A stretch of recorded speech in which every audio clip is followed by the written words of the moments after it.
जी, तो मीन कैसे निकालेंगे भाई? अगर आपके पास एक सिनेरियो है, आपके पास 8 बच्चों का डेटा दिया हुआ है जिनकी एजेस अलग अलग है, तो मीन निकालने का क्या तरीकाकार होगा? Simply we add all the values and then we divide by the number of observations. तो इन सबको अगर ऐड करें तो क्या बनेगा? सर 11 आएगा इसका मीन। 88 11। और बिल्कुल सब एट। ऐसे एट्टी डिवाइड एट करेंगे तो आ रहा है, फिर 11 11 आएगा। आएगा। एक्सीलेंट, सबको ऐड किया तो 88 आया। नंबर ऑफ ऑब्जर्वेशंस हमारे पास 8 हैं, तो 88 divided by 8 gives you the 11। तो इस सिनेरियो में मीन तो आपने निकाल लिया, but if you look closely तो आपका ये मीन आपकी पॉपुलेशन को रिफ्लेक्ट नहीं कर रहा। आपने तो बताया जी यस मेरे सर। पास जो बच्चे हैं वो 11 साल की एवरेज एज है, लेकिन 11 साल वाला यहाँ कोई बच्चा नहीं है। ये तो बिल्कुल ही छोटे हैं, 6 साल से छोटे हैं, या फिर एक बच्चा जो कि जिसकी एज 60 ईयर्स है। तो might be this could be a typo error, might be something else, we don't know, but over here the mean is not representing the population. तो ऐसी सूरत में मीन के साथ ये थोड़ा सा मसला है कि अगर आपके डेटा में आउटलायर्स आ जाएं, एक्सट्रीम वैल्यूज आ जाएं, तो मीन आपका डेविएट हो जाता है, वो फिर आपकी पॉपुलेशन को रिफ्लेक्ट नहीं करता। तो अगर इस तरह की कुछ सिचुएशन हो तो फिर आप आगे प्लानिंग कैसे करेंगे? आप कैसे, किस उम्र के बच्चों के लिए लेकर आएंगे? अगर 11 साल के बच्चों के लिए खिलौने ले आए तो वो आपकी डेटा में जितने भी बच्चे हैं किसी के भी काम में नहीं आएंगे वो खिलौने। अगर आप 11 साल की उम्र के कपड़े ले आए, आप खिलौने ले आए, तो sometimes mean is an very good thing, very easy to calculate, हर एक के समझ में आ जाता है, बट बहुत सारे नॉट एडवांटेजेस ऑलवेज। हैं, लेकिन एक्सट्रीम वैल्यू से अफेक्ट हो जाता है। तो ऐसे मौके पे फिर हमें दूसरी चीज़ें भी देखनी पड़ती हैं कि अच्छा यार हम और क्या मीन के अलावा हम कैलकुलेट कर सकते हैं। तो इस पर हमने बताया था कि जी, पता चला कि जी एक मीडियन एक बड़ा अच्छा एक है फिनोमेना जिसको कि हम यूज़ कर सकते हैं। मीडियन सिंपली क्या होता है? मीडियन हम कहते हैं मिडल मोस्ट नंबर। तो अगर जैसे हमारे पास ये डेटा है जो आपकी स्क्रीन पर नज़र आ रहा है, तो इसमें मिडल मोस्ट नंबर कौन सा है? सर ये तो ऑलरेडी अरेंज्ड 4। है, 4 है इसमें। बिल्कुल, सबसे पहली फोर चीज़ तो सर। हमें है कि डेटा को अरेंज करना है, या तो असेंडिंग ऑर्डर अरेंज में या ये। डिसेंडिंग ऑर्डर में। जब हमने अरेंज कर दिया उसके बाद फिर हम देखते हैं कि अच्छा जी मिडिल मोस्ट नंबर कौन सा है। तो यहाँ पे अगर मैं वैल्यूज़ को सेट करूँ तो टोटल 7 वैल्यूज़ हैं, तो मिडिल मोस्ट नंबर जो है फोर्थ पोजीशन पे यहाँ पे नंबर 4 है। तो आपका मीडियन भी यहाँ पर 4 हो जाएगा।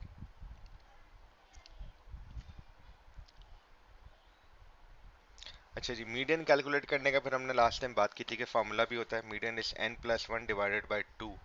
ये आपको पोजीशन बताता है मीडियन की वैल्यू नहीं बताएगा। ये फार्मूला लगा के मीडियन नहीं निकल आएगा, मीडियन की पोजीशन पता चलेगी कि मीडियन आपका किस जगह पर है, क्योंकि इस फार्मूले की मदद से आप डेटा को दो हिस्सों में डिवाइड कर देते हैं। तो, तो लेट्स डू करके देख लेते हैं। जैसे इसी डेटा में जिसमें 7 ऑब्जर्वेशन थी, हमने n की जगह 7 लिखा, +1 किया, डिवाइड बाय 2 किया, तो मेरे पास आ गया फोर्थ। तो फोर्थ मुझे बता रहा है कि फोर्थ पोजीशन पे मेरा मीडियन कहीं है, तो फोर्थ पोजीशन पे जो भी नंबर होगा उसको हम सिलेक्ट कर लेंगे, वो आपका मीडियन हो जाएगा।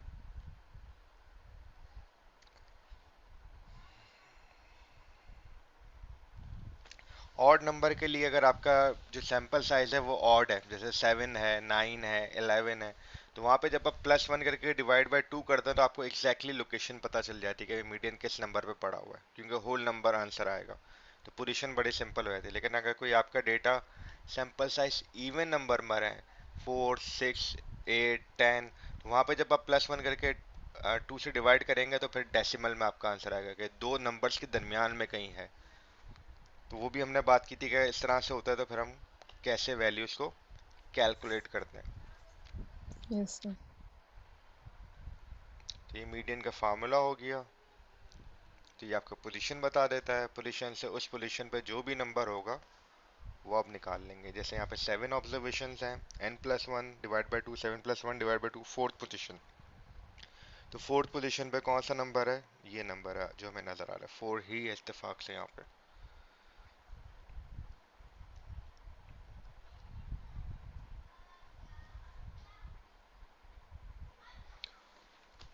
और अगर 8 हो, डेटा सैंपल साइज 8 हो, तो फिर n+1 क्या हो जाएगा?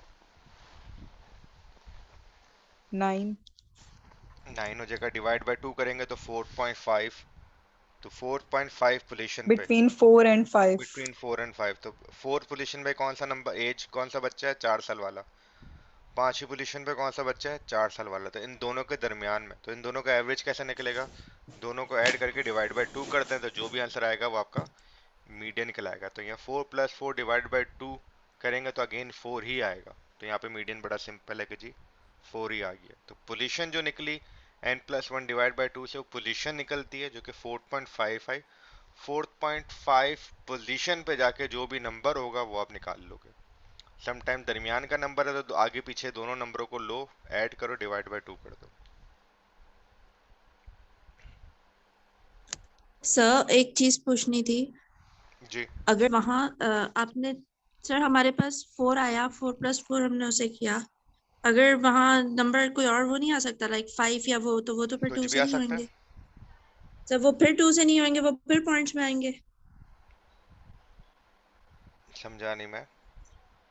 सर अगर आप वो वाली एग्जाम्पल हमारी खोलते हैं तो उसमें आपने देखा था नंबर 4 पे भी हमारे पास, अब हमने 4.5 उसका आंसर आया था ना, राइट? तो पोजीशन हमने आई कहा थी। 4 पोजीशन आई। सर हमने कहा फोर्थ और फिफ्थ को दोनों को हमने आपने ऐड किया, हम्म तो सर अगर फोर्थ पर तो वहां 4 नंबर ही था, और फिफ्थ पोजीशन पर अगर फिफ्थ पोजीशन ही होती तो वो प्लस करते वो 9 आंसर आता फिर। बस जो भी आता है डिवाइड बाय 2 भी करते हैं ना। सर फिर 2 करते तो वो फिर 4.5 ही आंसर हाँ आता जो ना। भी आता है, अब जैसे ये करें, 2 3 चले सर फिर। 4 5 6 9 9 9। ठीक है जी, कितने हो गए, 4 8। एक और कर लेते हैं यहाँ पे, 1 लगा देते हैं। ठीक है, तो टोटल कितना सैंपल साइज है, n क्या है, 9 नंबर ऑफ पार्टिसिपेंट है। 9 है। ठीक है, तो 9 मीडियन निकालने का क्या फॉर्मूला है, n n plus plus 1 one divided by divide 2 by 2। 2 9 plus sir one, odd के लिए तो सेम ही n+1 divided by 2। Fifth position पे, फिफ्थ पोजीशन पे इत्तेफाक से यहाँ 5 ही पड़ा हुआ है, ये पोजीशन नंबर फिफ्थ है। ठीक है जी, अब okay सपोज कर लें यहाँ पे एक और हम 1 लगा देते हैं। अब हमारे पास n हो गया 10, तो n+1 डिवाइड बाय 2, ये तो विच 11 + 1 डिवाइड बाय 2 5.5, तो 5.5 पोजीशन है। 5 between 5 and तो 6 first first position, second, third, fourth, fifth, six, हमें किस पे देखना है, 5.5 तो between 4 5.5। and तो 5 यहाँ पे कहीं 5.5 पोजीशन होगी बिटवीन 4 और 5, तो मुझे क्या करना होगा, इन दोनों को एवरेज लेना है, 4 4 plus plus 5 five divided by 2 by 2, 9 divided by 2, 2 4.5, तो आपका मीडियन क्या आया, 4.5 4.5 4.6 आया। 4.5 ठीक है जी, तो आपकी जो फॉर्मूले से जो वैल्यू आई है वो 5.5 आई है, लेकिन ये आपको बता रही है पोजीशन, मीडियन नहीं बता रही। ये पोजीशन है, मीडियन जो आपका निकलेगा फिर इस तरह से निकलेगा, तो डेसिमल में भी आ सकता है, होल नंबर में भी आ सकता है, क्या फर्क पड़ता है। Okay sir, thank you.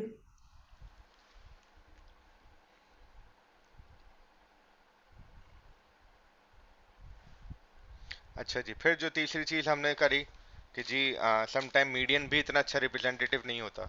इसलिए नहीं होता कि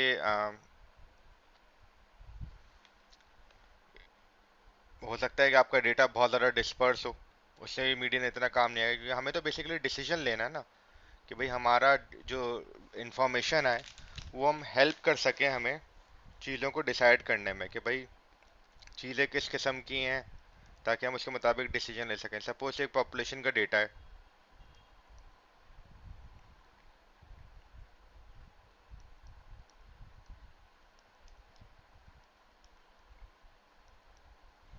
ठीक है जी, अब इस डेटा को मैंने ऑलरेडी अरेंज कर दिया आपके लिए।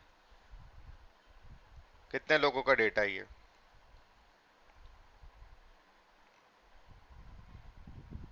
9 लोगों का 9 डेटा है। ठीक है जी, तो n+1 9 divided by 2, 9+1 divided by 2, तो फिफ्थ, तो पोजीशन नंबर फिफ्थ पर आके जाके हम ढूंढेंगे, तो फिफ्थ पोजीशन कौन सी है, first, second, third, fourth, 20 sir, fifth, तो मीडियन मेरा यहाँ पे क्या आया, 20 सर। 20 मीडियन लेकिन इज इतना अच्छा 20। रिप्रेजेंटेटेड नहीं है ये पूरे हाँ, तो डेटा। क्या ये रिप्रेजेंट कर रहा है डेटा को, अगर मैं 20 साल के बच्चों के कपड़े ले आऊंगा तो क्या नो ये मेरी सर, पॉपुलेशन को फायदा होगा। No sir sir. दोनों को ही रिप्रेजेंट नहीं कर रहा ये, दोनों कर साइड ही को नहीं ही। रहा।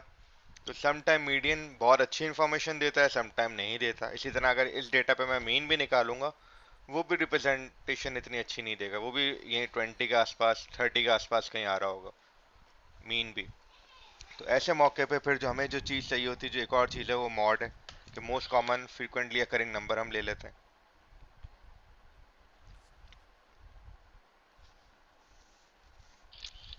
ठीक है जी। तो ये भी हमने देखा था। अगर सम टाइम ऐसा भी हो सकता है, अब इसमें कौन सा मॉड है, 10.3, 4.9, 8.9, बस 11.7, 6.3, कोई भी 7.7। नहीं है सर। नहीं है सर। कोई भी नहीं कोई है, भी तो नहीं है, कोई भी नो नहीं एनी होगा तो आप मोड कहेंगे सर। No mod. कोई अब नहीं। इस डेटा में वन फोर। फोर फोर है, फोर। वन फोर मोड है। मॉड है। Four sir. Very good. Four है। और इस डेटा में इसमें इसमें टू है, 28 28 एंड है 28 43। और 43। 28 वेरी और गुड। 43। तो इसमें दो मॉड थे, 28 और 43। बस एक्सलेंट।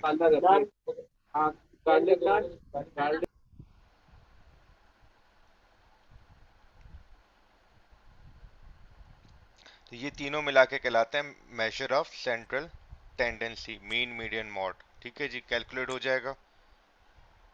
चलो अच्छा जी, फिर एक चीज होती है, फिर हमने बात की थी स्टैंडर्ड डेविएशन, याद है आप लोगों को? Yes sir. अच्छा जी, अब वो स्टैंडर्ड डेविएशन कैसे कैलकुलेट होती है? +1।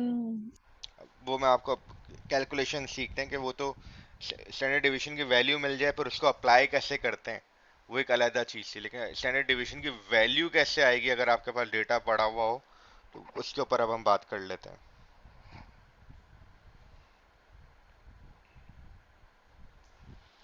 लेकिन अब जैसे हमारा ये जो डेटा था इसी तरह का, कि जिसमें 1 से लेके 8 साल तक के बच्चे थे, तो ऑब्वियसली मीन एज 4 आई। कुछ बच्चे 2 साल के भी थे, कुछ 3 के भी थे, कुछ 5 के भी थे, कुछ 6 के थे भी थे। तो अलग अलग एज के थे, लेकिन मीन एज हमारे पास 4 आई थी, तो डेटा नंबर 1 था।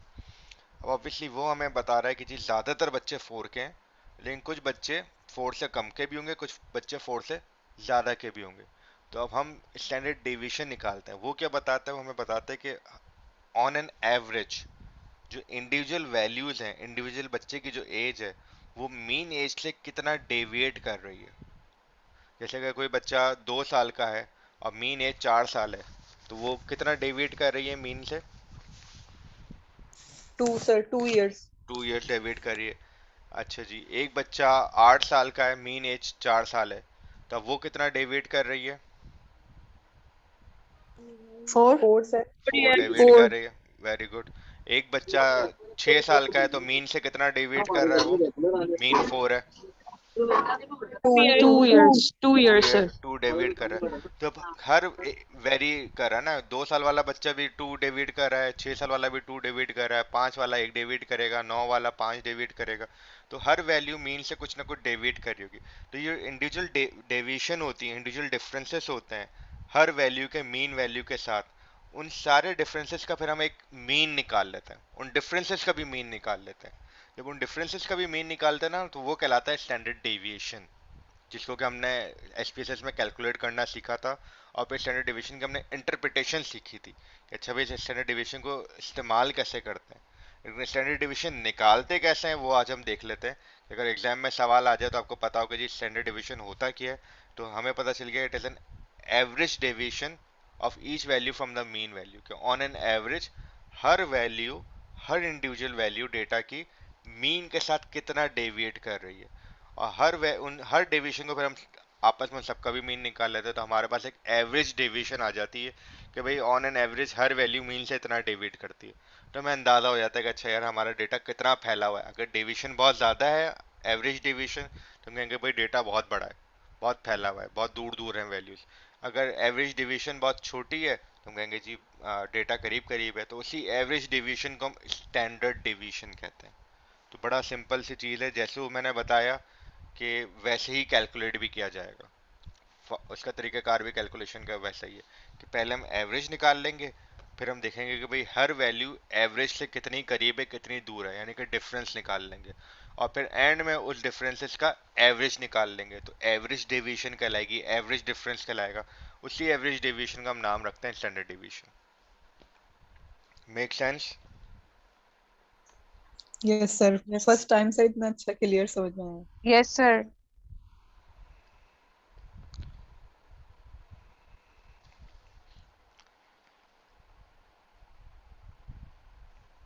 अच्छा जी, तो एवरेज डेविएशन से पहले जो और एक और सिंपल चीज कर लेते हैं, रेंज। रेंज कैसे निकाली जाती है?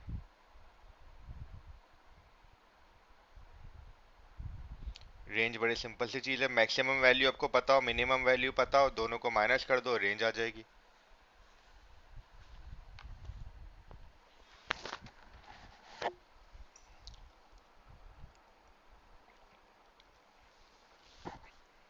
अगर एक डेटा में मैक्सिमम वैल्यू 6 है और मिनिमम वैल्यू 2 है और मुझे रेंज चाहिए, तो 6 माइनस 2 4 हो जाएगा, तो रेंज वुड बी 4। क्लियर है? Make sense? Yes, sir. Yes, maximum sir. Minus minimum is the range. Yes, sir. Yes, sir. तो highest value minus lowest value, वो रेंज होगी। अच्छा जी, अब इसमें ये डेटा जो नजर है 2 40 40 40 फिर 78 तक, इस डेटा में रेंज क्या है? जल्दी से रेंज निकाल के बताओ। 78 minus 2. 76। 78 minus 2. Very good, 76. 76 range होगी। 76. And 6. शाबाश, गुड। तो range is highest value minus lowest value. Lowest values.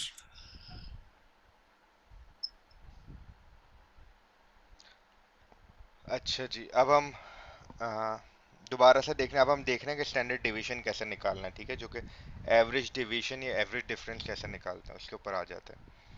अब सपोज करें ये एक हमारे पास डेटा है 7 बच्चों का, हर बच्चे की एज अलग अलग है, कुछ की 3 है, 4 है, 5 है, 6 है। ये 7 बच्चों की एज है 2 से लेके 6 तक। तो सबसे पहली चीज़ हमने कहा कि जी स्टैंडर्ड डिवीजन बताता है कि ऑन एन एवरेज हर वैल्यू मीन वैल्यू से कितना करीब है दूर है। तो सबसे पहली चीज़ हमें मीन वैल्यू चाहिए, तो इसका कोई मीन निकाल के मुझे बताएगा मीन क्या होगा? मीन कैसे निकालेंगे हम?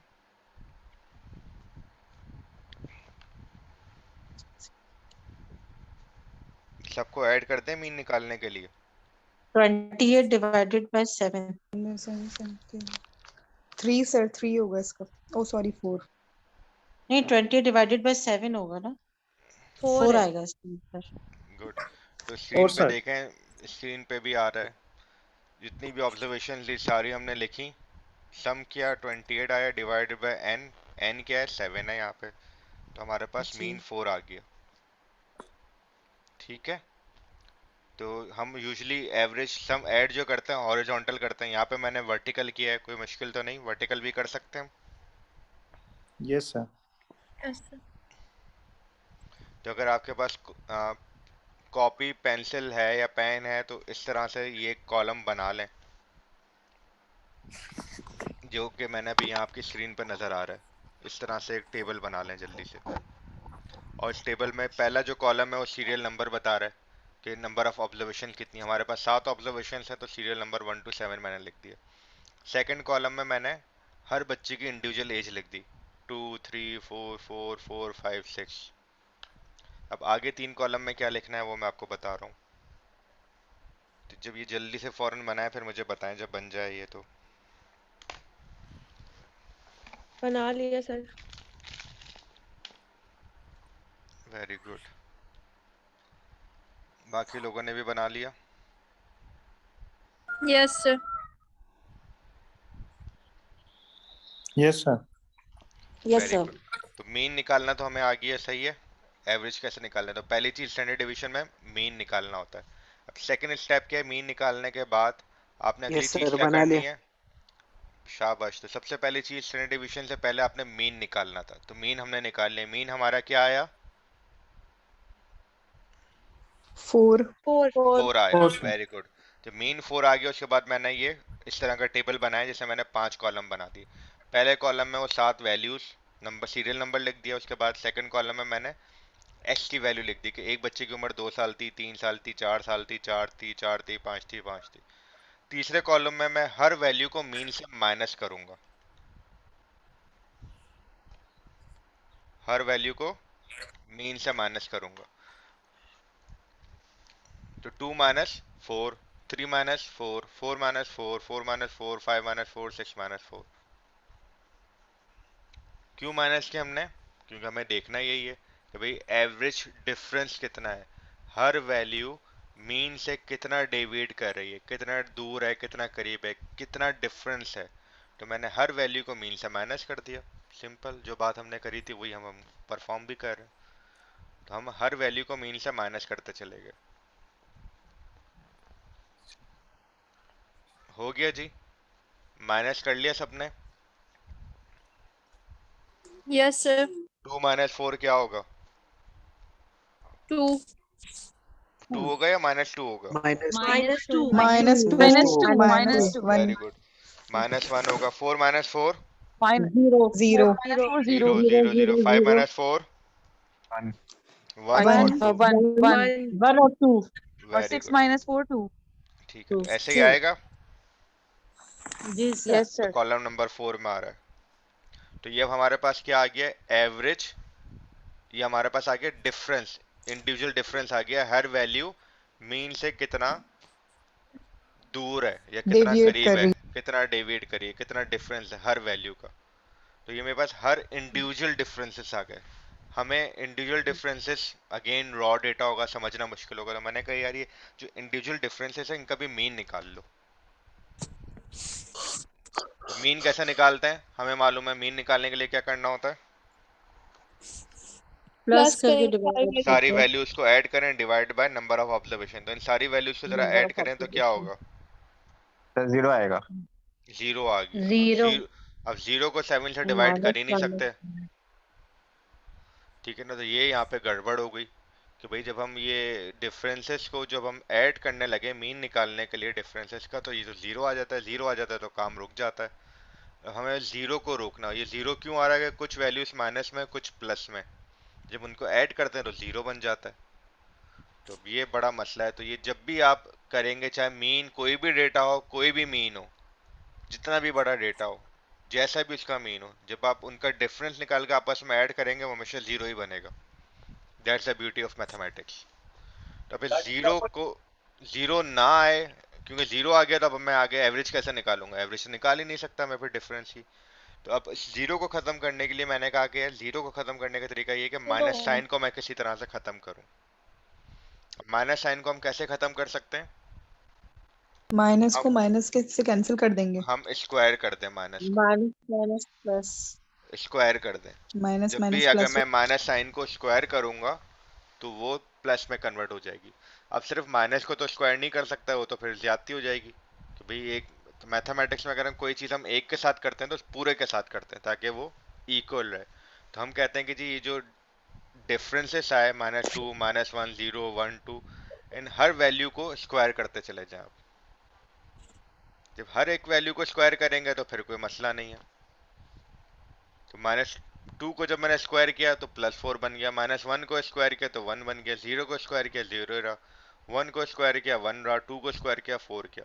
तो जितनी भी माइनस वैल्यूज हैं उन सबको स्क्वायर करते गए, साथ में नंबर भी स्क्वायर होते गए। तो हर वैल्यू जो Sir, है 1 को होती square चली गई। किया. 1 को स्क्वायर Sir, करेंगे तो 1 1 को ही रहेगा, square किया तो 1 ही रहता है. 1 ही रहेगा। अच्छा. 1 1 Okay. सा क्या होता है? Okay, okay, sir. ठीक है. ठीक है जी। तो अब फायदा Sir. ये हुआ कि नंबर स्क्वायर हो गया, साइन भी स्क्वायर हो गई, साइन स्क्वायर हुई तो सारी प्लस हो गई। अब पहले जो माइनस माइनस थी, प्लस प्लस थी, वो सारी प्लस हो गई। जब सब प्लस हो गई तो अब ये सारी ऐड हो सकती हैं। Yes sir Yes, sir. तो जरा ऐड कर दें, क्या आया टोटल? सर 10 आया 10, sir. 10. 10 आया ना? तो अब मीन निकालने के लिए क्या करना होता है? ऐड करके किससे डिवाइड करेंगे? Total number Number of observation. Number of observation से। तो 10 को डिवाइड करें 7 से। 7.7. 1.4 1.4 sir. गुड।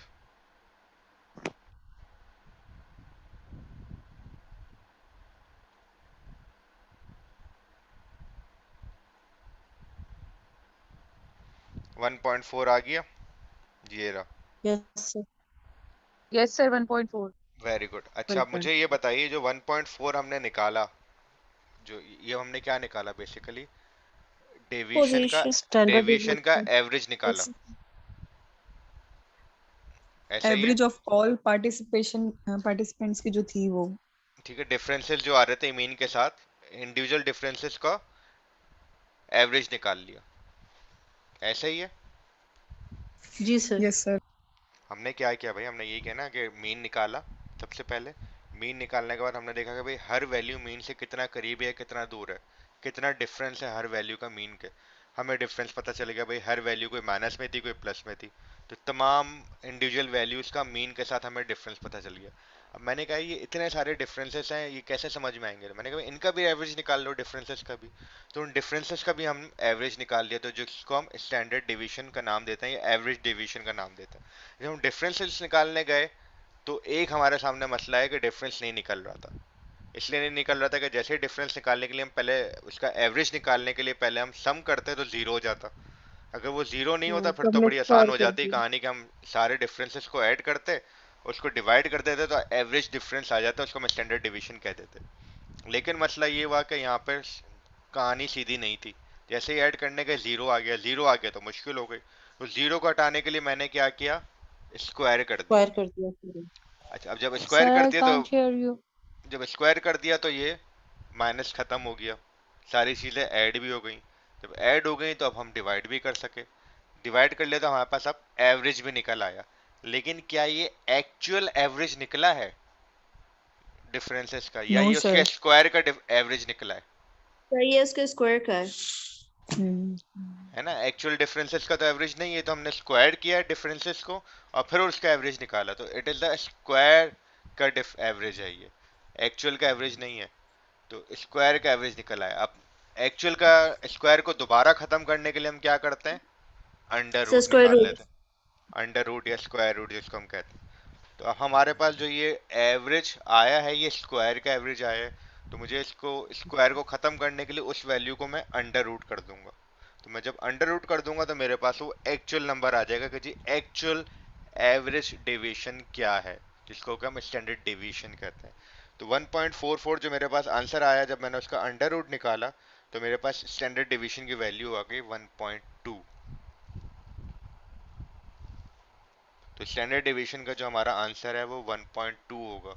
1.44 जो आया वो भी एवरेज वैल्यू आई है, लेकिन वो स्क्वायर की आई है, स्क्वायर डिफरेंस की आई है average value, actual standard deviation नहीं है। तो ये जो 1.44 है ये स्क्वायर डेविएशन की वैल्यू है, और इसको इसके लिए जो हम टर्म यूज करते हैं वो हम टर्म यूज करते हैं वेरिएंस।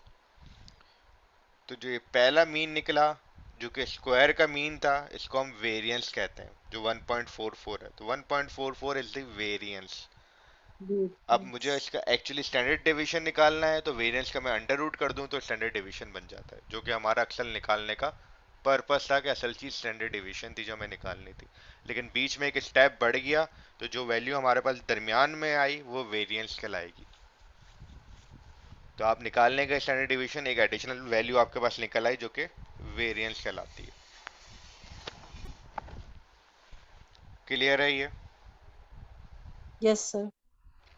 ठीक है, तो एग्जाम में अगर mean, median, mod, range, variance और स्टैंडर्ड डेविएशन निकालना है तो निकाल लेंगे इंशाल्लाह। ठीक है इंशाल्लाह ना, सर। सिंपल है ना, कुछ भी नहीं है। सर आप अपने पेपर के ऊपर लिखिएगा कि कैलकुलेटर अलाउ है, वरना वो लोग नहीं ले जाने देंगे हमें।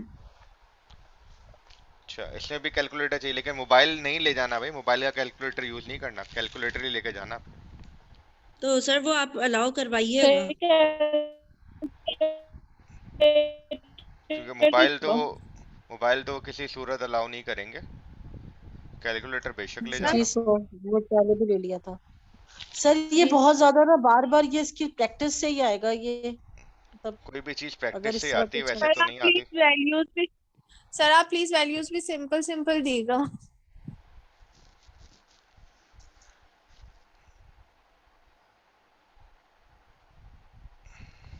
ठीक है जी, तो वेरिएंस क्या है? Simply variance is defined as the sum of the squares of the division about the sample mean divided by the total number of item. जो हमने किया, तो वेरिएंस क्या किया हमने?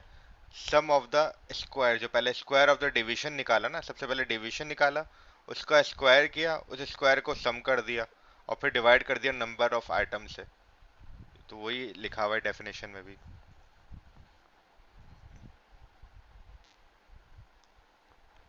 सर जो हमने 1.4 निकाला था वो वेरिएंस वो कहलाएगा। वेरिएंस था, और उसका जब वो स्क्वायर रूट वेरिएंस। निकाल लेते हैं तो वो स्टैंडर्ड डिवीजन कहलाता है। तो हम कह सकते हैं कि ओके जी standard division is the square root of the variance. Okay sir, thank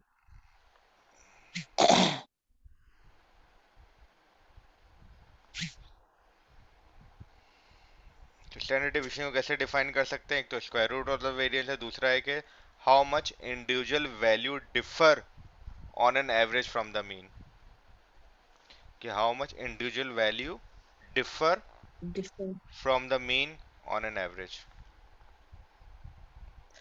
sir ये इस सर तो तरह से हमने डेफिनेशन जो आएंगी क्या? ऑब्वियसली आएंगी, कुछ इंपॉर्टेंट डेफिनेशंस तो आएंगी ना। Okay.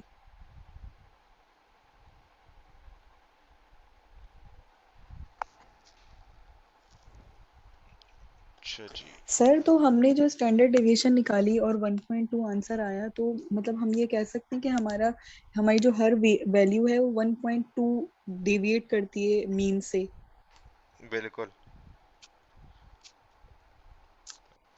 Okay sir.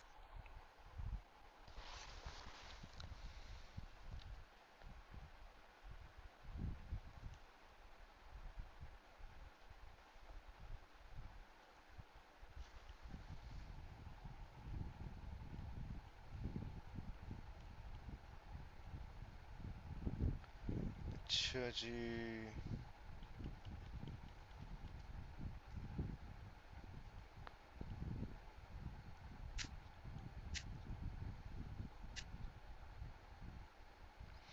अभी स्टैंडर्ड डिवीजन अगर छोटा है बड़ा है, इससे कोई फर्क पड़ेगा आपके ख्याल में डेटा पे?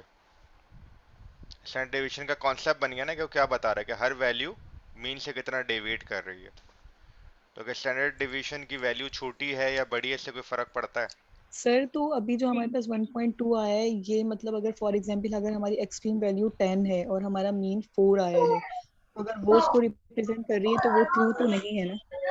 मतलब ट्रूली तो वो डेविएट नहीं कर रही ना। सही।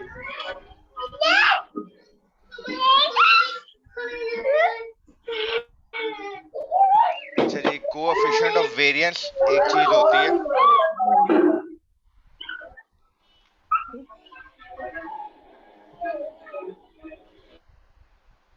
कोएफिशिएंट एक वेरिएंस एक चीज होती है। इसका फार्मूला देख लें, बड़ा सिंपल सा है, इसको फिर मैं आगे जाके भी समझा देता हूँ। पहले फार्मूला समझ लें ताकि सॉल्व करना आ जाए। कोएफिशिएंट ऑफ वेरिएंस क्या होता है? सिंपली स्टैंडर्ड डिवीजन को मीन से डिवाइड करते हैं। Standard deviation divided by mean multiplied by 100 is coefficient of variance.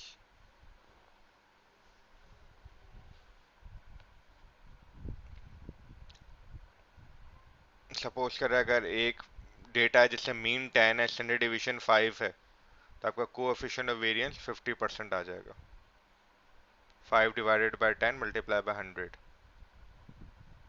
और अगर एक पॉपुलेशन है जिसमें स्टैंडर्ड डिवीजन 10 है, मीन 200 है, तो कोएफिशिएंट ऑफ वेरिएंस 5 आया।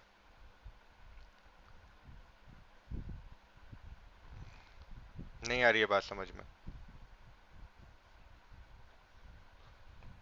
No, sir. चलो कोई बात नहीं। Yes, sir.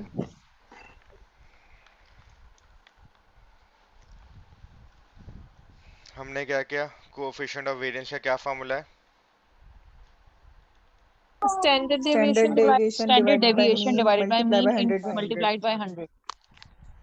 ठीक है, जब आपके पास मीन वैल्यू है 10, स्टैंडर्ड डिवीजन की वैल्यू है 5, कोएफिशिएंट ऑफ वेरिएंस निकाल सकते हैं? जी 5 divide by 10 Divided by 5 into 100. Sir 50%। तो 5 divided by 10 multiply by 100, 0 0 cut गया तो ये आ गया 50%। निकल आया कोएफिशिएंट ऑफ वैल्यू वेरिएंस, कोई मुश्किल? No sir. ठीक है, अब एक और डेटा ले लेते हैं, एग्जांपल एक और ले लेते हैं। मीन वैल्यू 200, स्टैंडर्ड डिवीजन की वैल्यू 10। क्या आप निकाल सकते हैं कोएफिशिएंट ऑफ वेरिएंस?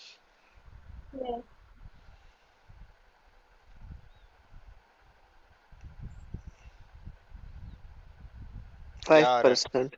5 आंसर आ रहा है। 10 मल्टीप्लाई बाय 100 डिवाइडेड बाय 200, तो 100 1 ला, 100 200. 2 ला, 10 डिवाइड बाय 2, तो 5% आंसर आ गया। 5. सिंपल है कोएफिशिएंट ऑफ वेरिएंस निकालना। Yes sir. अच्छा जी, अब इन दोनों डेटा में फर्क क्या था?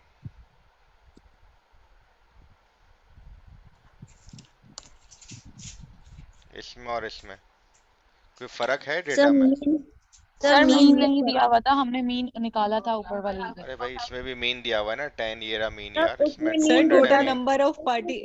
नंबर ऑफ पार्टिसिपेंट जो है का भी डिफरेंस है, और जो हमारा भाई मीन था उसका भी पार्टिसिपेंट तो दिए डिफरेंस है। हुए नहीं है दोनों डेटा में, कहाँ पार्टिसिपेंट दिए हुए हैं? टोटल नंबर कहाँ दिया सर हुआ है मीन पार्टिसिपेंट? मीन डिफरेंस है सर, उसका मीन ये छोटा है परसेंटेज में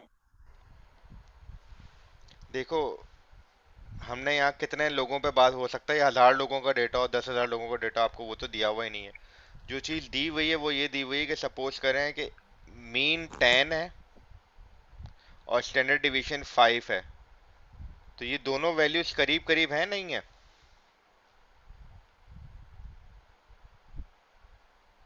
यस सर। यस ठीक है ना, तो स्टैंडर्ड डिवीजन क्या है, हर वैल्यू मीन से कितना डिविड करिए। तो 5 5 10 तो मीन है, तो पता चला कि जी इधर भी 5 गया, इधर भी 5 गया, फिर मजीद आगे जाएंगे तो इधर भी 5 गया, इधर भी 5 गया।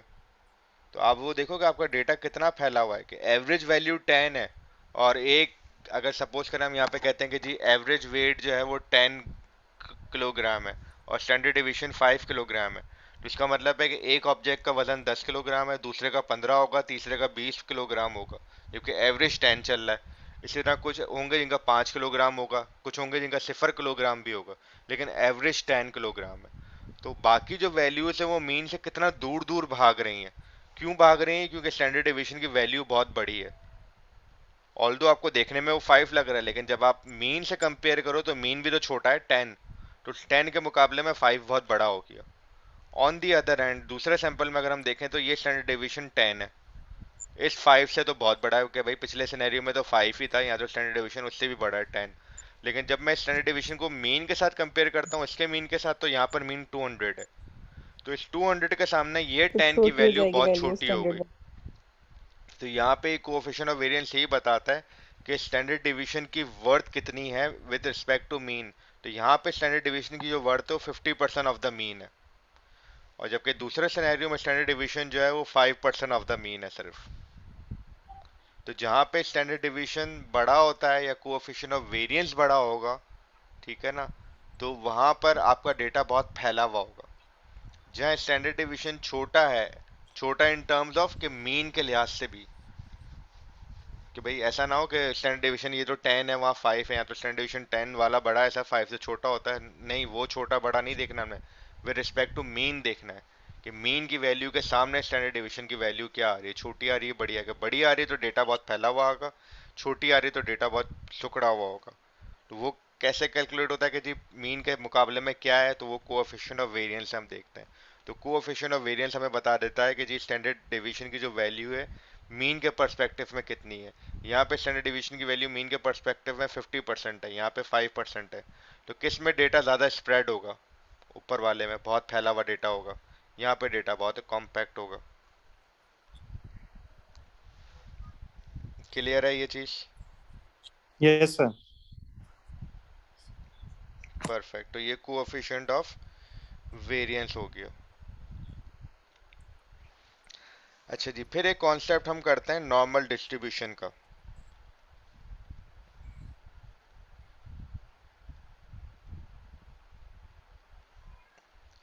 नॉर्मल डिस्ट्रीब्यूशन का कॉन्सेप्ट क्या कहता है, बड़ा सिंपल सा कॉन्सेप्ट है। कहता है कि जी जो भी आपकी पॉपुलेशन है ना, जितनी भी, किसी भी, अगर हम पॉपुलेशन की बात करें, हम 100 लोगों की बात करें, हम 1000 लोगों की बात करें, हम लाख लोगों की बात करें, जो भी पॉपुलेशन की हम बात करें, तो जो हमारा डेटा होता है, थोड़ा सा इतना अच्छा नहीं बना कर्व, जो भी हमारा डेटा होगा, मीन हमेशा सेंटर मोस्ट नंबर होता है। ठीक है, तो हम एक आइडियल डेटा की बात कर रहे हैं। आइडियल डेटा, आइडियल का मतलब कि जो रियल लाइफ सिनेरियोस की बात नहीं कर रहे हम, आइडियल डेटा की बात कर रहे हैं। तो जो आइडियल डेटा होता है, चाहे वो 100 लोगों का हो, 1000 का हो, लाख का, करोड़ का हो, जितने भी लोगों का डेटा हो, जो भी आइडियल डेटा होगा, सपोज करें अभी हम यहाँ पे बात कर लेते हैं 100 लोगों का डेटा है, समझने के लिए आसानी रहेगी। ठीक है, 100 लोगों का डेटा है, तो हम कहते हैं अगर 100 लोगों का डेटा है तो 50 तो उसका जो भी मीन निकलेगा वो सेंटर मोस्ट होगा। यानी कि मीन बड़ा अच्छा निकला है, आधे लोग मीन के लेफ्ट साइड पर हैं, आधे लोग मीन के राइट साइड पर हैं। जैसे एक हमारा वैल्यू थी ना, जो हमने निकाली थी 2 3 4 4 5 6, ये जो हमने निकाला था, इसका मीन निकाला था 7 लोगों का, तो 4 आया था। तो मालूम था भाई कुछ लोग इधर हैं 4 के, बाकी लोग इधर हैं 4 के। मीडियन निकाला इस डेटा का, तो मीडियन भी 4 निकला, मॉड निकाला तो मॉड भी 4 निकला। तो ऐसा कोई डेटा हो जिसका मीन मीडियन मॉड सेम हो, और आधा डेटा उसके लेफ्ट साइड पर हो, आधा डेटा मीन के राइट साइड पर हो, तो ऐसे डेटा को हम कहते हैं कि भाई ये डेटा बड़ा अच्छा है, बड़ा आइडियल है। रियल लाइफ सिनेरियोज में नहीं मिलते, लेकिन बायोस्टैट्स में या स्टैट्स में हम ये डेटा की अहमियत होती है बहुत सारे रूल्स समझने के लिए। तो ऐसे डेटा को हम कहते हैं जी ये बड़ा अच्छा डेटा है, ये नॉर्मली डिस्ट्रीब्यूटेड है, इसमें कहीं कोई एक्सट्रीम वैल्यूज नहीं है, नॉर्मली डिस्ट्रीब्यूटेड। मीन बड़ा सेंटर मोस्ट होगा, आधे लोग मीन से छोटे होंगे, आधे लोग मीन से बड़े होंगे, आधे लोगों की वैल्यू मीन से कम होगी, आधे लोगों की वैल्यू मीन से ज्यादा होगी। Making sense?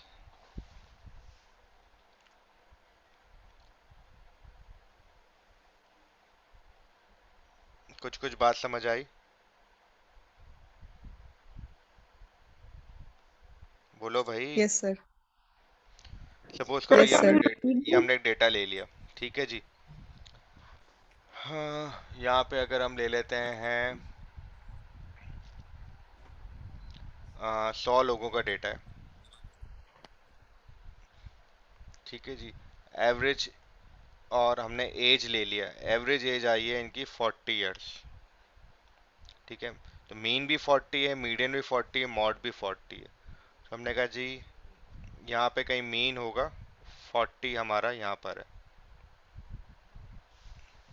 अच्छा जी, तो मीन सेंटर मोस्ट, ये पूरी पॉपुलेशन का डेटा है, ठीक है, ये टोटल हमारी पूरी पॉपुलेशन है, ये पूरी यहाँ से लेकर यहाँ तक। अच्छा, पॉपुलेशन हमने कहा जी जो भी मीन होगा, आधी पॉपुलेशन मीन के लेफ्ट साइड पर होगी, आधी राइट साइड पर होगी। तो कितने लोग लेफ्ट साइड पर होंगे, कितने लोग राइट साइड पर होंगे? 60 and 40. 49 50 49 50 लेफ्ट साइड पे, 49 50 लेफ्ट राइट साइड अरे पे भाई होंगे 50 49। 50 कर दो ना, 49 49 करेंगे तो 98 बन जाएंगे। दो को कहाँ लेके जाएंगे हम, घर थोड़ी ले जा सकते हैं रात के वक्त। ठीक है, तो 50 लोग इधर हैं, 50 लोग इधर हैं। आधे लोगों की एज 40 से कम है, आधे लोगों की एज 40 से ज्यादा होगी, centre most number 40। Make sense?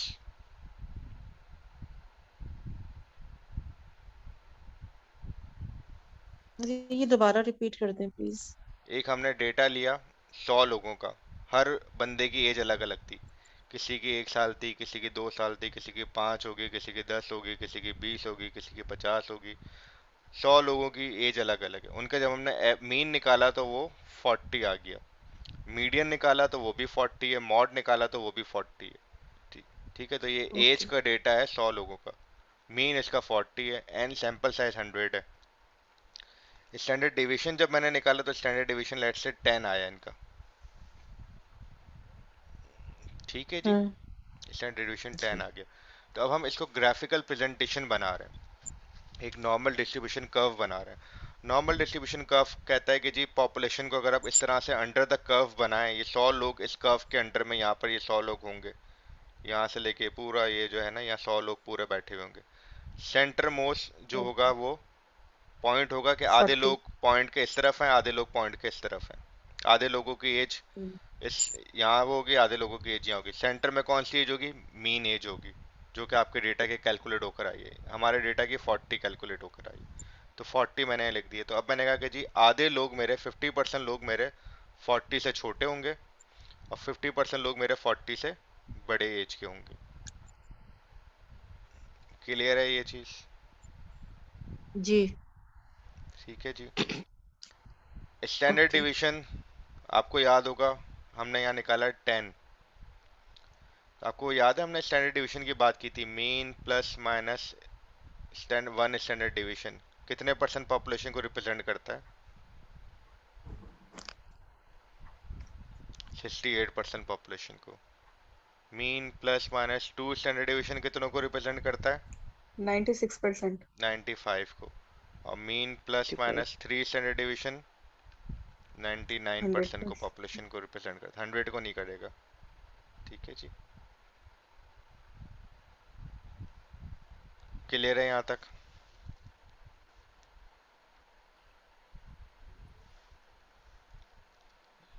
अच्छा जी, तो अगर हम फर्स्ट स्टैंडर्ड डिवीजन की बात करें जो कि 68% पॉपुलेशन को रिप्रेजेंट करेगी, तो इसमें वैल्यूज क्या है, फार्मूला क्या है? Mean plus minus one standard division. Mean कितना है?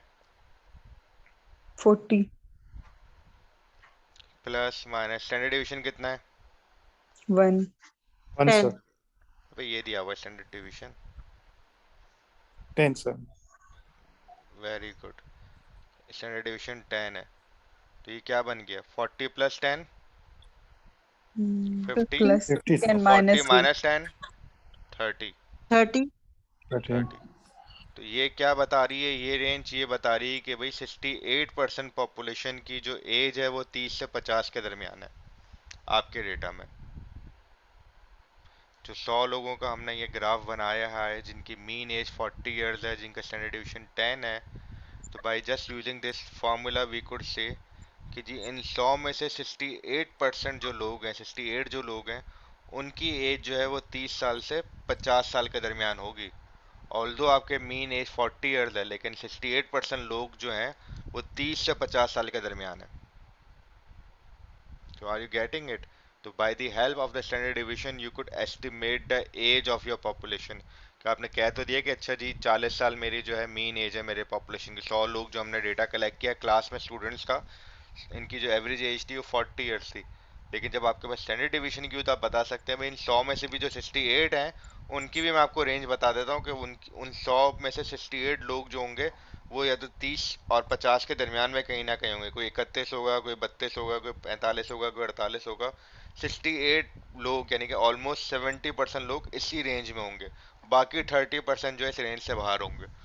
बस just by looking at the mean and standard division you could tell so much about your population कि आप 70% लोगों की एज तक बता सकते हैं कि वो एज क्या होगी, but if you just simply know the mean and standard division. तो इतनी ज़बरदस्त चीज़ है ये। अच्छा, अगर कोई कहे कि यार अच्छा 70% लोगों की तो आपने बता दी, 68 टू बी मोर प्रिसाइज, थोड़ा सा हमें और ज़्यादा लोगों की बता दें।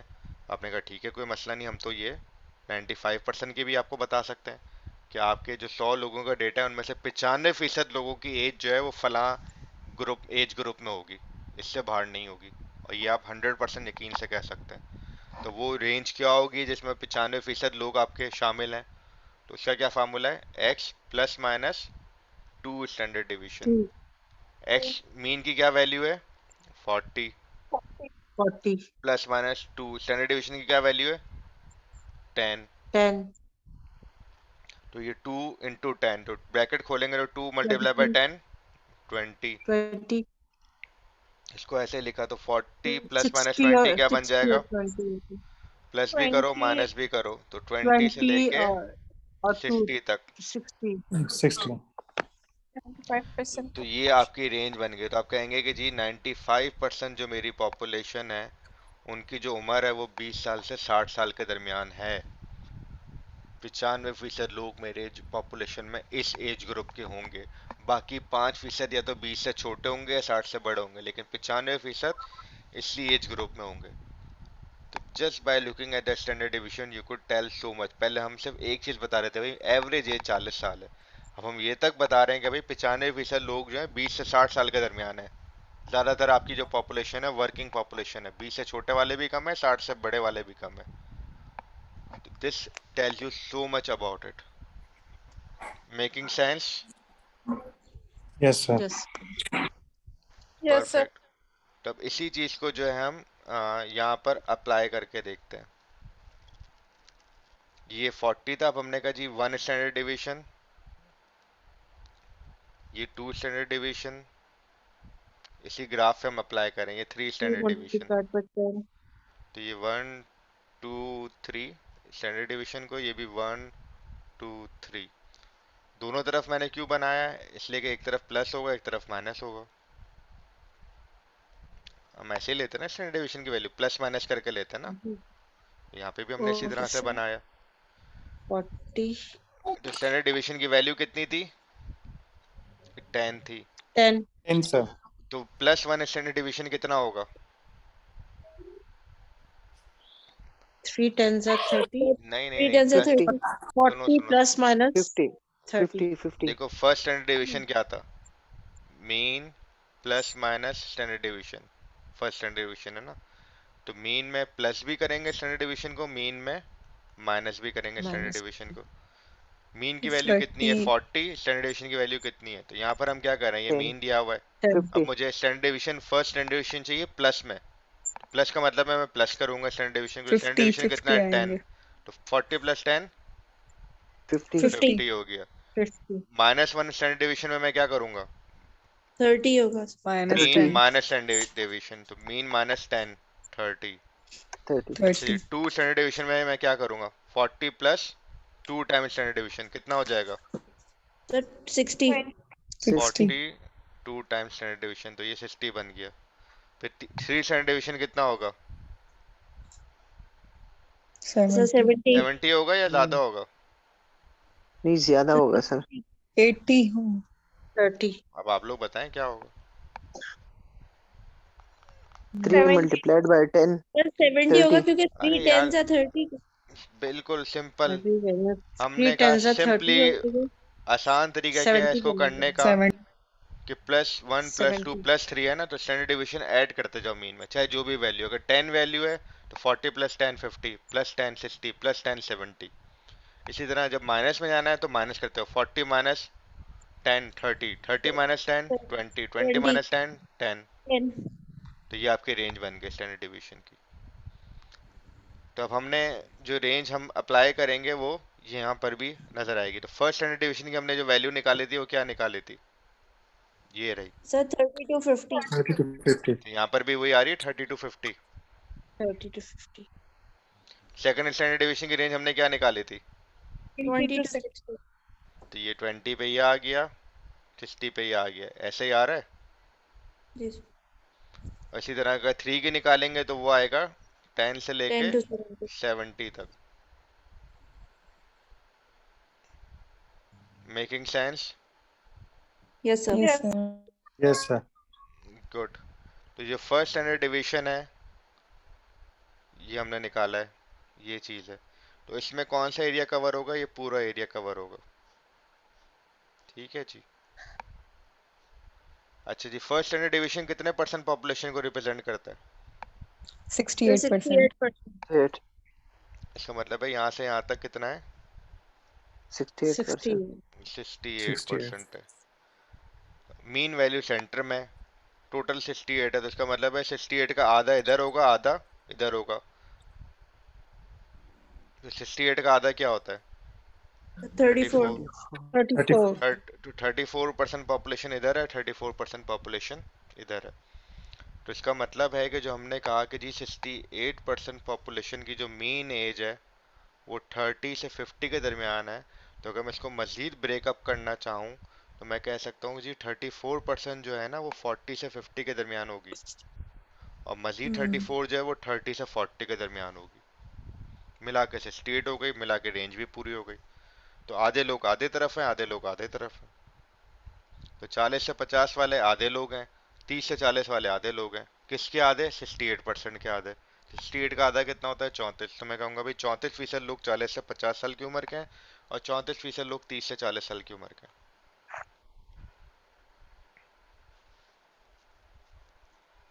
क्लियर है ये चीज? Yes sir. Yes, sir. अच्छा जी, किसी ने हैंड रेस किया था?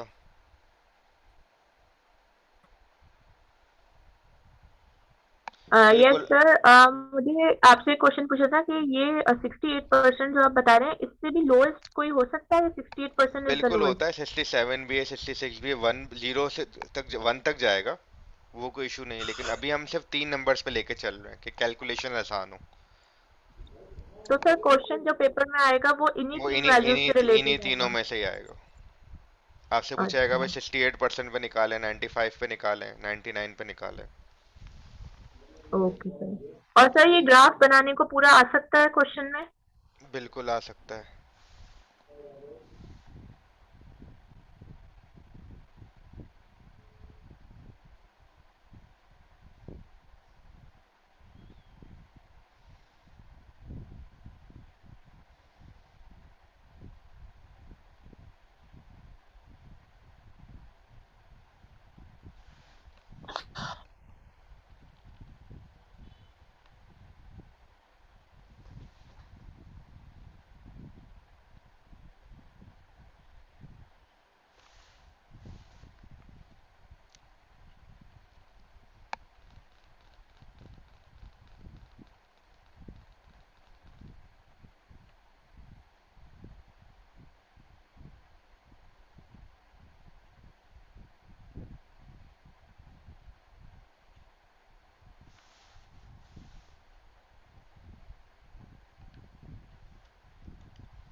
तो ये क्लियर है सबको यहाँ तक? Yes, sir. अच्छा जी, अब एक छोटा सा ये स्क्रीन नजर आ रही है? Yes, sir. इसकी जरा तस्वीर ले लें आप लोग। ये एग्जाम्पल है जो आप लोग सॉल्व करेंगे। इसका मेजर ऑफ सेंट्रल टेंडेंसी भी निकालना है, मेजर ऑफ डिस्पर्शन भी निकालना है।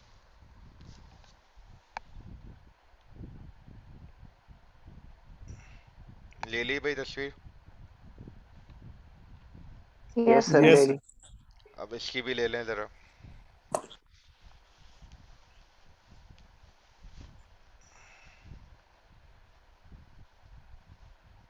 ठीक है जी, तो ये तो बड़ा आसान है, आप लोग सॉल्व कर लेंगे।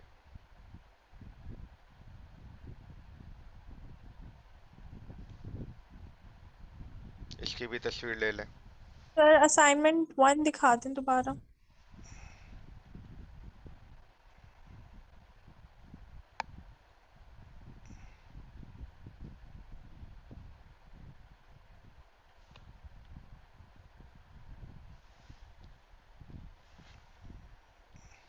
ठीक है जी, पिक्चर ले ली इसकी भी? Yes yes sir. सर। इसकी भी ले ली, इसकी भी ले लें। ये कोई बहुत ही पुरानी प्रेजेंटेशन मेरे पास से निकल आई है, मैंने पहली दफ़ा पढ़ाया था 2008 में। गुडनेस, ये ये बता भी रहा है है। कि मैं कितना पुराना हो गया हूँ।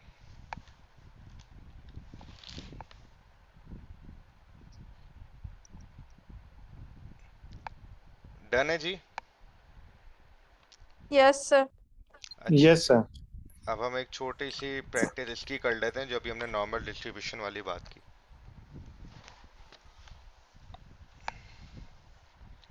सपोज करें कि जी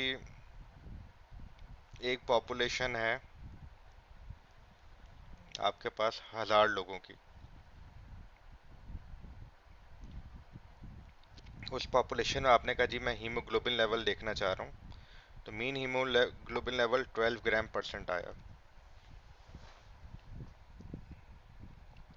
स्टैंडर्ड डिवीजन आपने निकाला, 2 आ गया। डेटा क्लियर है यहाँ तक? Yes sir. ठीक है जी, बल्कि मीन वैल्यू रख लें आप, 14 रख लें, थोड़ा सा और आसान हो जाएगा समझने के लिए। स्टैंडर्ड डिवीजन 2 रख लेते हैं हम। ठीक है जी, मीन वैल्यू 14 है, स्टैंडर्ड डिवीजन 2 है। हमें मालूम करना है कि जी कितने लोगों को एनीमिया है हमारे पॉपुलेशन में। क्या मालूम करना है? कितने परसेंट पॉपुलेशन को एनीमिया है। कितने परसेंट भी आ सकता है, या कितने इंडिविजुअल्स को एनीमिया है ये भी आ सकता है। एनीमिया क्या होता है? Deficiency of haemoglobin. Deficiency of Deficiency of haemoglobin. कब कहेंगे हम एनीमिया है? कट ऑफ वैल्यू भी दी हुई है, अगर 12 से कम हो, लेस देन 12, 12 या उससे कम हो, तो फिर हम एनीमिया लेबल करेंगे।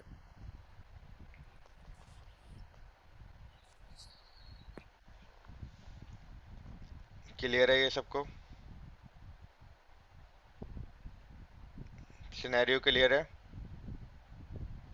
यस अरे सर। हाँ Yes, या ना sir. में जवाब दे दो भाई। पॉपुलेशन 1000 Yes, लोगों की sir. है, मीन हीमोग्लोबिन 14 है, स्टैंडर्ड डिवीजन 2 है। कट ऑफ वैल्यू एनीमिया के लिए 12 है, 12 से कम जिसका होगा वो लोग एनीमिक होंगे। सवाल में पूछा गया है कि जी कितने लोगों को एनीमिया है। इस तरह का सवाल एग्जाम में आ सकता है।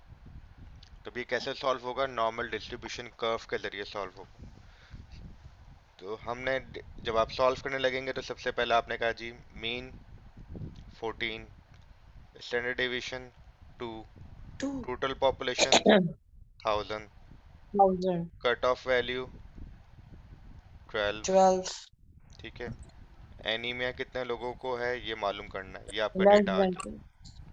ठीक है, तो सबसे पहली चीज़ आपने डेटा बना ली। उसके बाद फिर आप नॉर्मल डिस्ट्रीब्यूशन कर्व बनाएंगे इसी इंफॉर्मेशन के बेसिस पे। हमें निकालना क्या है?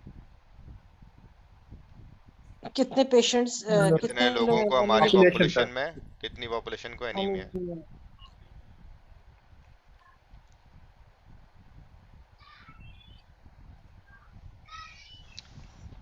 सेंटर में क्या होगा? Mean mode median mean 14 mode, यानी कि 14 सेंटर में होगा। 14। ठीक है जी। फिर हम ऐसी 3 लाइनें बना देंगे, first standard division, second standard division, third standard division. और यहाँ पर भी क्या होगा?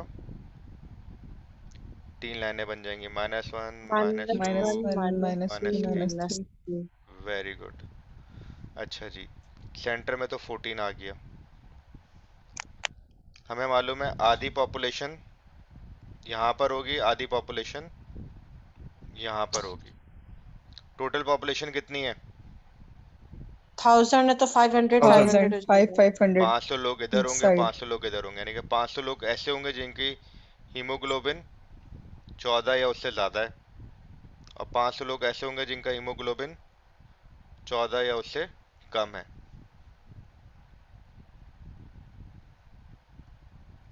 ऐसा ही होगा? Yes sir.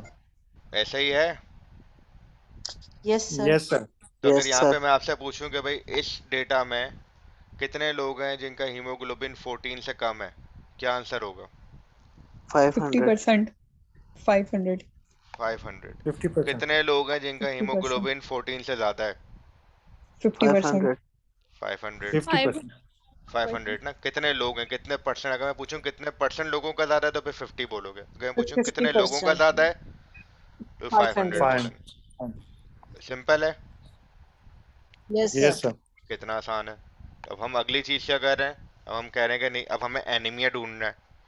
तो एनीमिया ढूंढने के लिए मुझे ढूंढना चाहिए 12 से कम वाले कितने लोग हैं, तो 12 तक हमें पहुंचना है, बड़ा आसान है। हमें मालूम है 14 या बीच में, +1 पे क्या वैल्यू होगी? +2. मतलब 16. 15। प्लस माइनस स्टैंडर्ड डिवीजन, तो इसका मतलब है mean plus standard division, mean minus standard division. तो मीन प्लस स्टैंडर्ड डिवीजन, तो मीन कितना है 14 +2, तो 14 + 2 कितना हो जाएगा? 16, मजीद +2 करें, 18. 18, मजीद करें, 20, 20. 20. 20। तो ये समझ आया कि 16, 18, 20 कहाँ से आया? Yes sir. Plus standard deviation. सबको क्लियर है 16, 18, 20 कहाँ से आया भाई? Yes sir. ये एग्जाम में आएगा, यस फिर सर। नहीं बोलना इसी तरह का सवाल। अच्छा जी, अब यस माइनस में जाएंगे, क्या आएगा सर। यहाँ पे? 12 12 आएगा सर। सर 12 वेरी 10 गुड, 8 12 10 10 10 8 जबरदस्त जबरदस्त 12 10 8 जबरदस्त, वेरी गुड। ठीक है जी। अब हमें मालूम है फर्स्ट स्टैंडर्ड डिवीजन पर अगर मैं निकालूं कितनों को रिप्रेजेंट करता है फर्स्ट स्टैंडर्ड डिवीजन, कितने परसेंट को? 68%। 68%। 8%। 68 को करता है, और 68 में भी आधा आधा हो जाएगा, 34 इधर होगा, 34 इधर 34। होगा, ऐसे ही है। Yes sir. Two standard division कितनों को रिप्रेजेंट करता है? 95%। 95%। 95%। 95%। 95 को करेगा, तो 95 का मतलब है कि यहाँ से यहाँ तक जो है वो 47.5, और यहाँ से यहाँ तक जो है वो 47.5, ऐसे ही है। Yes sir. Yes sir. अब 95 तो यहाँ पे टू स्टैंडर्ड डिवीजन हो गया, पीछे क्या रह गया? 99%। नहीं नहीं, 95 के बाद 99% सर। 95 के बाद पीछे क्या रह जाता है? 5%। 5 5% रह गया ना। 5%। 5%। तो 5% किधर 5%। होगा, लेफ्ट पर होगा राइट पर होगा 5%? 2.5 इक्वली राइट पे होगा, डिवाइडेड होगा। 2.5 वेरी गुड दोनों वेरी तरफ गुड, होगा 2.5 2.5। जबरदस्त 2.5 जबरदस्त। तो ये 2.5 सारा 2.5 होगा रिमेनिंग, ये सारा 2.5% होगा रिमेनिंग। ठीक है, और अगर मैं थ्री स्टैंडर्ड डिवीजन पे बनाता लाइन, तो वो लाइन इस तरह की बनती, थ्री स्टैंडर्ड डिवीजन 99। जो टोटल 99 को रिप्रेजेंट करती। और अगर मैं 100। बीच में कहीं लाइन खींचता तो ये 49.5 हो जाता, या बीच में मैं कहीं लाइन खींचता तो ये भी 49 पॉइंट, यहाँ से यहाँ तक भी सर इसमें जो 49.5 हो जाता। तो पीछे जो रिमेनिंग बचता फिर वो क्या बचता? 0.25 इधर बचता, 0.25 इधर बचता। जी इसमें सर जो एनेमिक पेशेंट की परसेंटेज है वो 47.5 होगी ना? अभी देख लेते हैं। हमारे पास कट ऑफ वैल्यू क्या दी है उन्होंने? 12। 12। यानी कि मुझे यहाँ से निकालना है 12 से कम चाहिए। कि भाई 12 से कम तो वाले, तो 12 से कम वाले 47.5 कितने हैं? होगी। ये सारे 12 से 47.5%। कम वाले हैं ये। इसको मैंने एरिया को शेड कर यस दिया सर। कि भाई यस सर। ये मुझे निकालना है। ठीक है, तो ये मुझे मालूम है लाइन से आगे वाला 50%, ये तो माइनस हो गया। ये कितना है? 34%। 34। 34%। तो यानी कि 50 प्लस 34 कितना हो गया? 74। अबे 84 होता है। ओ 54। ठीक है जी, तो 84 लोग वो हैं जिनका हीमोग्लोबिन 12 से कम है। ज्यादा है, ज्यादा मींस है। ज्यादा ज्यादा है, है, ज्यादा ज्यादा है। हाँ, मींस दे 12 आर से ज्यादा है, नॉर्मल, ज्यादा है, ज्यादा है, एनेमिक ज्यादा है। नहीं है। जो कि एनीमिक, जिनका 12 से ज्यादा, हमें कौन से ढूंढने हैं? 12 से कम जिनका वाले। 12 से कम है, लेस देन 12। तो 100 माइनस 84 कितने बचे? 16%। 16%। तो 16% कितने लोग बने एनीमिक। टोटल? हाँ, एनेमिक 16% लोग एनेमिक हैं। 16%, तो टोटल कितने लोग एनेमिक हैं इस पॉपुलेशन में? 1000 का 16% कितना बनेगा? अबे ऐसे भी नहीं करो यार। 100 का कितना 160। बनता है? 100 का 160। 16 बनता है, 1000 का 160 बन जाएगा। तो 160 आपका बनेगा आंसर सर, क्या है? 160। 160 सर। 100 160 160। 160 इंडिविजुअल जो है वो 160। एनेमिक है।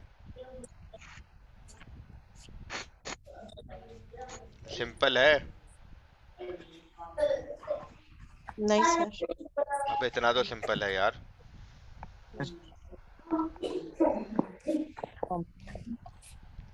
क्लियर है ये चीज?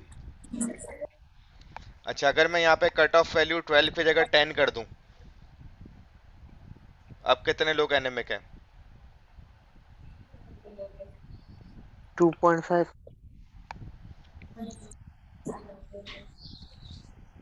10%। 10 का मतलब है ये कट ऑफ वैल्यू ये हो गई। मुझे कौन से लोग ढूंढने हैं? ये जब भी डायग्राम बनाओ 2.5। शेड कर दो उसको, ताकि आपको कंफ्यूजन ही ना हो। तो ये जो आपने किया 2 स्टैंडर्ड डिवीजन पे लाइन बना के यहाँ पीछे शेड कर दिया, तो ये एरिया कितना है, आधा तो 50% तो वहीं माइनस हो गया। ये कितना था सेकंड स्टैंडर्ड डिवीजन तक, 47.5%, तो 47.5 और 50 कितना हो गया, 97.5।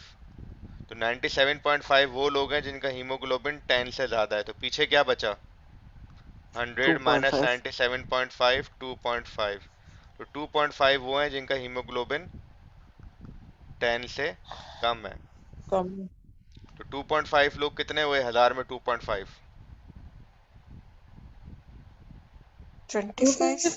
25 लोग। तो 25 लोग हाँ ऐसे हैं 20। 1000 में से जिनका कि हीमोग्लोबिन 10 से कम है, यानी कि जो एनेमिक है।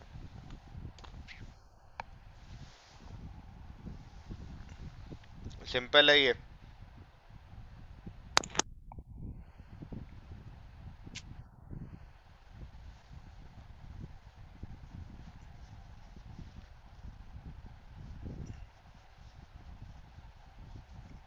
जी समझ आ रही है बात? Yes sir. Yes sir. अच्छा जी, क्या मुझे बता सकते हैं कि कितने लोग ऐसे हैं जिनका हीमोग्लोबिन 16 से कम है?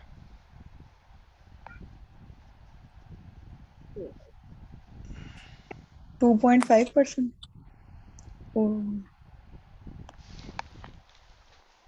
सर 84% होंगे ना? 34 प्लस 50%। अब आप सर देखें 84% होंगे।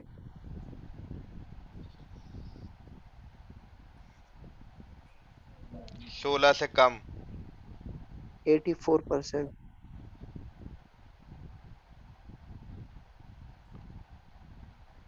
840 पीपल्स होंगे और 84% एज होगी। सर ये 50% तो निकल जाएंगे और फिर 42.5 Let's ऐड say होगा। 40 आई people थिंक only and 84%. तो सबसे पहले तो मैंने देखना है कि अच्छा यार मैंने लाइन किधर ड्रॉ करनी है। सबसे पहले तो लाइन देखें भाई, लाइन कहाँ ड्रॉ होगी बड़ा, ताकि चीज़ें आसान हो जाए।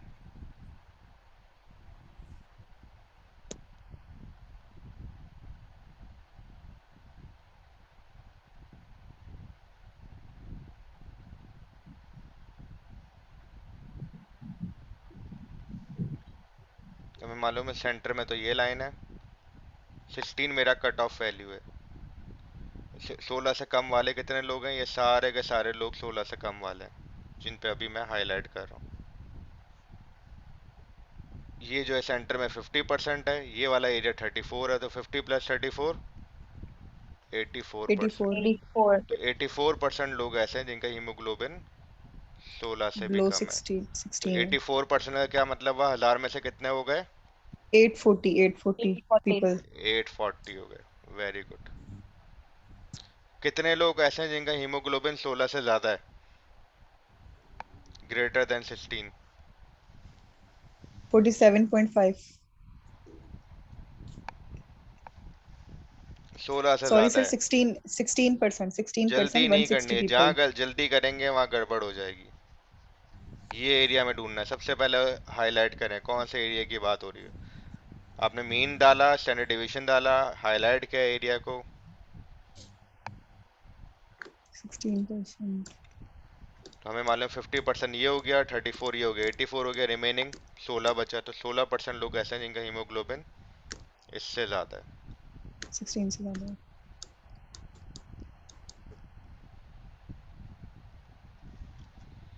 अब ये एक सिनेरियो मैं आपको दे रहा हूँ, हीमोग्लोबिन 13, मीन हीमोग्लोबिन, ठीक है जी। स्टैंडर्ड डिवीजन 1, पॉपुलेशन 10,000 की। नॉर्मल डिस्ट्रीब्यूशन कर्व बनाएं जल्दी से अपने अपने पास।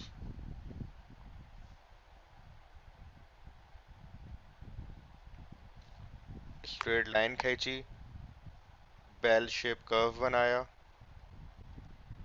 सेंटर में लाइन खींची जो कि मीन को रिप्रेजेंट करेगी। मीन कितना है, 13। 13। फिर 3 लाइनें इधर डाली, +1 +2 +3 स्टैंडर्ड डिवीजन की।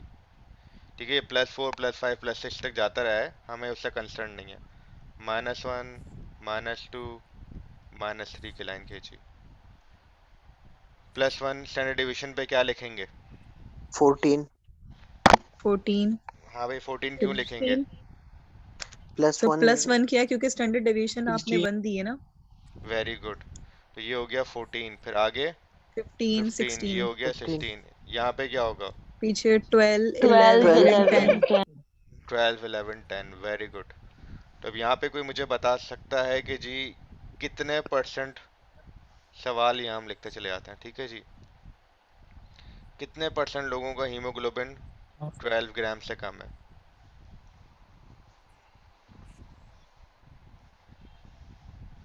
सर 16% का। हम क्या करेंगे, जब भी आपको सवाल है आपने लाइन बनानी है कि सबसे भाई पहले यहाँ पे मुझे निकालना है, अब मुझे ये एरिया पूरा निकालना है, ठीक है जी। ये एरिया कितना है हमें मालूम है, आधा इधर 50 है, आधा इधर 50 है, और उस 50 में से भी ये वाला जो है वो 34% है, तो पीछे कितना रह गया? 50 प्लस 16%। 34 16% सर। 16 रह 16% रह गया। गया। तो 16% लोग हैं जिनका हीमोग्लोबिन 12 से कम है। कितने परसेंट लोगों का हीमोग्लोबिन 14 से ज्यादा है? 16% सर। 16% सर। क्लियर है ये? अगेन ये लाइन यस ड्रॉ सर। करी, ये सारे निकालने हैं। यस। हमें मालूम है ये पूरा एरिया 50% है, फर्स्ट स्टैंडर्ड डिवीजन 34 चला गया, पीछे क्या बच गया? 50 में से 34 माइनस करो, 16% 16 बच जाता है। कितने लोगों का हीमोग्लोबिन 12 से 14 के दरमियान है?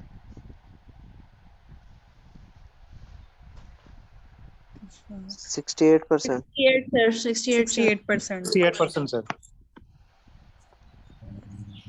गुड, 68, क्योंकि 12 ये है, 14 ये भी 34% है, ये भी 34% है। 30%। 68 हो कितने गया। लोगों का हीमोग्लोबिन 11 से 14 के दरमियान है? 95%। 95। 95%। 11 से 14, 11 से 15 नहीं कह रहा हूँ, सवाल को पहले गौर से सुने। 11 to 14, 34 11 है। to 14 का मतलब है कि 84 ये यहाँ पे गया और ये यहाँ 14 पे गया, 14 तक।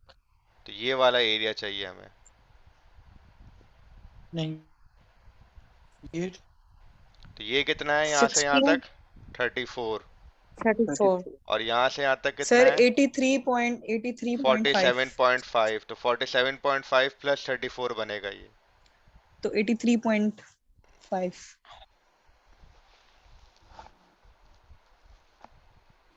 81.5। 47 प्लस 34 81.5। 81.5 लोगों का हीमोग्लोबिन 11 से 14 के दरमियान है। Make sense? Yes sir yes sir. Yes sir. अच्छा, तो फिर तो ये भी मुझे जल्दी से बता दो, 12 से 15 ग्राम परसेंट कितने लोगों का हीमोग्लोबिन है?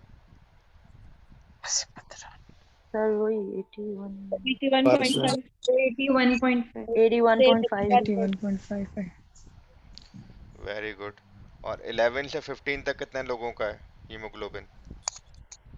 95 95 देखा? तो अगर सिर्फ आपके पास मीन वैल्यू हो और स्टैंडर्ड डेविएशन हो तो आप बता सकते हैं कि कितने परसेंट लोगों का हीमोग्लोबिन किधर घूम रहा है, by simply using the mean and standard deviation. आप अपनी पूरी पॉपुलेशन की डिटेल बता सकते हैं कि भाई इतने परसेंट लोगों का हीमोग्लोबिन इतना होगा, इतना होगा, इतना होगा, इतना होगा, इतना होगा। 11 से कम कितने लोगों का है? Less than 11। 16% less than 11। 2.5%। वो लेस देन 12 है, 16%। लेस देन 11 तो सर 2 2. स्टैंडर्ड डिवीजन पर है। से 2 standard division listen centre to से 47.5 बनता है, पीछे कितना बचा? 50 में से सर 47.5 निकाल लो, 2.5 2.5। 2.5 वही बताया मैंने 2.5 बिल्कुल, वेरी गुड। तो 2.5% लोगों का हीमोग्लोबिन 11 से कम है। तो अगर आपको सिर्फ इतनी सी चीज बताओ, मीन स्टैंडर्ड डिवीजन, तो आप इतनी डिटेल निकाल सकते हैं, लेकिन सुकून से निकालना है, जल्दबाजी करिए जवाब गलत हो जाएगा। और मैथमेटिक्स में नंबर गलत, आंसर गलत, यू विल गेट 0, बेशक सब कुछ आता हो। तो you have to be very careful in the calculations. Clear है ये चीज? Yes sir. Very good. ठीक है, तो इसी तरह के सवाल होंगे, सिनेरियो डिफरेंट होगा, वैल्यू डिफरेंट होंगी, कॉन्सेप्ट यही होगा। अप्लाई करें, 100 में से 100 नंबर ले लें।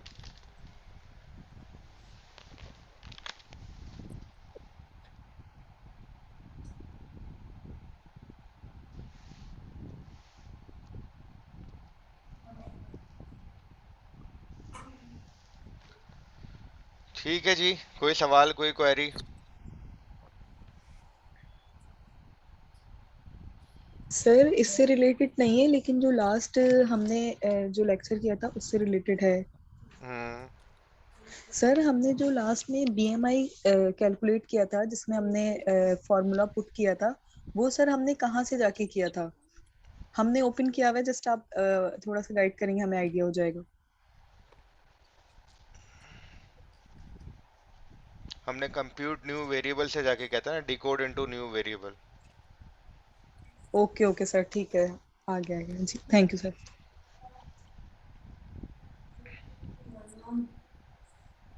ठीक है जी, तो सर ये स्लाइड जो शेयर होगी?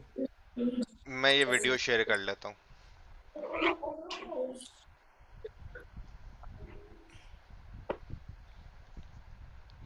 तो जो चीज़ें हमने लेक्चर्स में करी हैं, एग्जाम उसी में से आएगा। जो चीज़ें पढ़ाई हैं, चाहे वो कॉन्सेप्चुअल हो, सर आप चाहे अपनी वो स्ट्रेट सवालात हों, या वो न्यूमेरिकल्स हों, चीज़ें आएंगी इसी में से।